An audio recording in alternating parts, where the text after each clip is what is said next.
সব রুটিগুলো কিন্তু আমি এই যে তৈরি করে নিয়েছি। এই দেখো কত সুন্দর হয়েছে। আর একটা তোমাদের দেখাই, এই দেখো কতটা পাতলা হয়েছে দেখো বন্ধুরা। এই দেখো, আর হাতের এরকম মুঠের ভিতর নিলে কিন্তু একদম এই দেখো মুঠ হয়ে যাচ্ছে, কত সুন্দর হয়ে যাচ্ছে দেখো। আবার ছাড়ালে কিন্তু এই দেখো ছেড়ে যাচ্ছে, একদম কাগজের মতো দেখো। মুঠ করলে কিন্তু একদম কাগজের মতন হয়ে যাচ্ছে দেখো। এই দেখো, আর দেখো ছাড়ালে কত সুন্দর হচ্ছে। তো তোমরাও কিন্তু বাড়িতে এরকম ভাবে একবার ট্রাই করতে পারো। আশা করি তোমাদের অনেক অনেক ভালো লাগবে বন্ধুরা।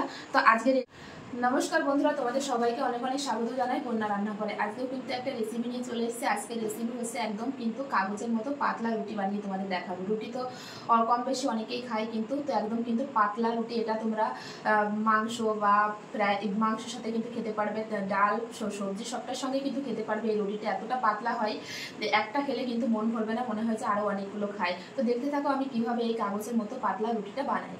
তো একটা বাটি নিয়ে নিয়েছি, এবার বাটিতে দিয়ে দেবো হচ্ছে গরম জল। এখানে হাফ কাপ গরম জল নিয়েছি আমি। তো এর ভিতরে দিয়ে দেবো স্বাদ অনুসারে লবণ, আর দিয়ে দেবো হচ্ছে 1 চামচ সাদা তেল। দিয়ে আমি খুব সুন্দর করে মিশিয়ে নেব। হাফ কাপ জল নিয়ে নিয়েছি। এবার এই হাফ কাপ জলের জন্য কিন্তু আমি এখানে 1 কাপ ময়দা দিয়ে বানাবো। আমি এখানে ময়দা দিয়ে বানাচ্ছি, তোমরা চাইলে কিন্তু আটা দিয়েও বানাতে পারো। তো ময়দাটা দিয়ে দেবো। প্রথমে কিন্তু আমি একটু চামচ দিয়ে মেখে নিয়েছি। এবার কিন্তু হাত দিয়ে এরকম নরম একটা ডো বানিয়ে নেব। দেখো আস্তে আস্তে কিন্তু নরম, এই যে এরকম একটা ডো বানিয়ে নিয়েছি, দেখো কতটা সফট হয়েছে। তো এটা আমি কিন্তু রেখে দেবো 10 মিনিটের জন্য। 10 মিনিট হয়ে গেছে। এই যে আমি মেখে রেখেছিলাম ময়দাটা। তো এখন কিন্তু বেলে নেব। তো একটু ময়দা দিয়ে কিন্তু আমি প্রথমে বেলে নেব রুটির আকারে।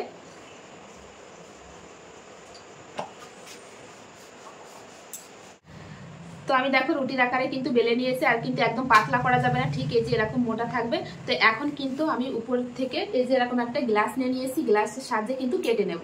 তাহলে কিন্তু সব রুটিগুলো এক সাইজের হবে, দেখতে ভালো দেখা যাবে। এই যে তেরাম কিন্তু এই যে কেটে নিয়েছি। এটা দিয়েও কিন্তু পরে রুটি বেলে নেবো। এই যে এই দেখো এরকম বানালে কিন্তু সব রুটিগুলো একই সাইজের হবে। তো প্রথমে একটা প্লেটে রেখে দেবো।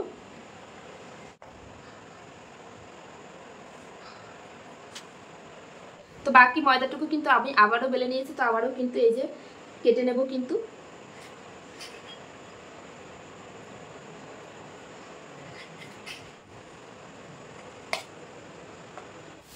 তো প্রথমে এই যে একটা আমি লেচি নিয়ে নিয়েছি, এর উপরে দিয়ে দেব কিন্তু আমি সামান্য একটু তেল। একটু তেল মেখে নেব। এরপরে দিয়ে দেবো একটু ময়দা। ময়দা দিয়েও কিন্তু এইভাবে এরকম মেখে নেব। একটা লেচি নিয়ে নেব, এর উপরে দিয়ে দেব। দিয়ে কিন্তু দিয়ে দেবো একটু তেল, আর দিয়ে দেবো একটু ময়দা। দিয়ে কিন্তু এরকম মেখে নেব। তো এইভাবে সবগুলো কিন্তু তৈরি করে নেব। তো সব লেচিগুলো কিন্তু আমি একইভাবে রেডি করে নিয়েছি। এবার হাতের সাহায্যে কিন্তু হালকা হাতে এরকম চাপ দেব। এই যে দিয়ে কিন্তু এবার বেলে নেব। তো এইভাবে কিন্তু আমি বেলে নেব।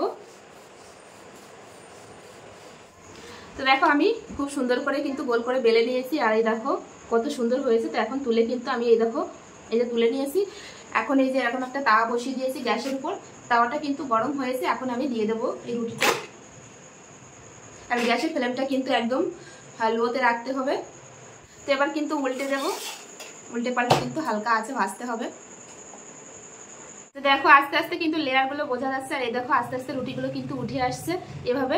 এই যে এরকম টান দিলেই কিন্তু উঠে যাবে। এই দেখো আস্তে আস্তে এভাবে টান দেবো এই যে খুন্তির সাহায্যে। তো এক পাশ উল্টে দিচ্ছি। আর এই দেখো কত সুন্দরভাবে ছেড়ে যাচ্ছে, গরম আছে। এই যে খুন্তির সাহায্যে কিন্তু এই দেখো উপর থেকে কিন্তু উঠে আসছে। এইভাবে টান দিলেই কিন্তু এই যে হাতের সাহায্যে নিচে এরকম ধরে এই যে আস্তে আস্তে দেখো উঠে আসবে কিন্তু। এই দেখো, তো দেখো কত সুন্দর কিন্তু এই যে একটা রুটি হয়ে গেছে। আর কতটা পাতলা দেখো বন্ধুরা। এই দেখো, তো এইভাবে কিন্তু সব রুটিগুলো আমি বানিয়ে নেব। তো দেখো আবারও কিন্তু একটা তুলে দেখাবো। এই দেখো পাশগুলো কিন্তু কত সুন্দর ছেড়ে যাচ্ছে। এই দেখো পাশগুলো এক একটা কিন্তু বোঝা যাচ্ছে ভালো। এই যে একটা একটা করে উল্টাবো। আর এই পাশ থেকে কিন্তু দেখো এই যে আস্তে আস্তে কিন্তু টান দেবো এই যে এইভাবে। এই দেখো কত সুন্দর কিন্তু উঠে আসছে। তো দেখো কত সুন্দর হয়েছে। এভাবে কিন্তু সব রুটিগুলো কিন্তু আমি বানিয়ে নেব। দেখো কত সুন্দর পাতলা হচ্ছে রুটিগুলো। সব রুটিগুলো কিন্তু আমি এই যে তৈরি করে নিয়েছি। এই দেখো কত সুন্দর হয়েছে। আর একটা তোমাদের দেখাই, এই দেখো কতটা পাতলা হয়েছে দেখো বন্ধুরা। এই দেখো, আর হাতের এরকম মুঠের ভিতর নিলে কিন্তু একদম এই দেখো মুঠ হয়ে যাচ্ছে, কত সুন্দর হয়ে যাচ্ছে। দেখো আবার ছাড়ালে কিন্তু এই দেখো ছেড়ে যাচ্ছে, একদম কাগজের মতো। দেখো মুঠ করলে কিন্তু একদম কাগজের মতন হয়ে যাচ্ছে। দেখো এই দেখো, আর দেখো ছাড়ালে কত সুন্দর হচ্ছে। তো তোমরাও কিন্তু বাড়িতে এরকম ভাবে একবার ট্রাই করতে পারো, আশা করি তোমাদের অনেক অনেক ভালো লাগবে বন্ধুরা। তো আজকের এই রেসিপি কাগজের মতো পাতলা রুটির রেসিপি কেমন লাগলো অবশ্যই কমেন্টে জানাবে বন্ধুরা। ভালো লাগলে অবশ্যই লাইক কমেন্ট শেয়ার করবে, শেয়ার করে নতুন বন্ধুদের দেখার সুযোগ করে দেবে। এরকম নিত্য নতুন ভিডিও দেখতে হলে অবশ্যই বন্যা রান্নাঘর চ্যানেলটি সাবস্ক্রাইব করবে। এর সঙ্গে কিন্তু তোমরা চেনা মশলা বা ঘুগনি দিয়ে খেতে পারো। তো আজকে কিন্তু আমি আর কিছুই বানাইনি, তো পরে বানাবো, বানিয়ে খাবো। কিন্তু আজকে শুধু রুটি রেসিপিটাই দেখালাম তোমাদের, পরে অন্য কোনো সময় কিন্তু ঘুগনি রেসিপি দেখাবো। ঘুগনির সাথে চানা মশলার সাথে কিন্তু খুবই ভালো লাগে বন্ধুরা। তো চলো সবাই ভালো থেকো, সুস্থ থাকো, আবার দেখা হচ্ছে নতুন কোনো রেসিপির সঙ্গে। এরকম নিত্য নতুন রেসিপি দেখতে হলে অবশ্যই বন্যা রান্নাঘর চ্যানেলটি সাবস্ক্রাইব করবে। সবাই ভালো থেকো, সুস্থ থেকো, বাই।